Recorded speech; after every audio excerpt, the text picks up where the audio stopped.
దేవుడే ఆత్మస్వరూపుగా ఉన్న దేవుడు శరీరధారుడిగా ఈ లోకానికి వచ్చి రక్త ప్రోక్షణ ఆయన రక్తం సిందించి ప్రాణం పెట్టి చనిపోయి ఆయన 3వ దినాన్ని సమాధిలో నుండి ఆయన తిరిగి సజీవుడిగా లేచి పరలోకానికి ఆరోహణమయ్యాడండి. కనుక మానవుడికి ఒక జీవితాన్ని దేవుడు సిద్ధపరిచాడు. అది ఏ జీవితం అంటే మానవుడు చనిపోయిన తర్వాత శరీరము మండి అయిపోతుంది, కానీ మనిషిలో ఉన్న ఆత్మ దేవుని యొద్దకు చేరుతుందండి. అక్కడ 2 స్థలాలు ఉన్నాయి. అక్కడ నరకము, పరలోకము. అగ్ని ఆరదు, పురుగు సావదు.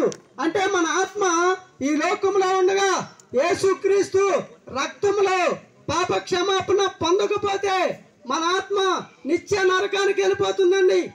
అందుకే యేసుక్రీస్తు ఈ లోకానికి ఆయన దేవాతి దేవుడు, ఆయన ఈ లోకానికి వచ్చి మనుషులందరి కోసం ప్రాణం పెట్టి ఆయన రక్తం సిందించాడు. కనుక యేసుక్రీస్తు దగ్గర పాప క్షమాపణ దొరుకుతుంది. పుణ్యలోకం, ఆ పరలోకం మన ఆత్మ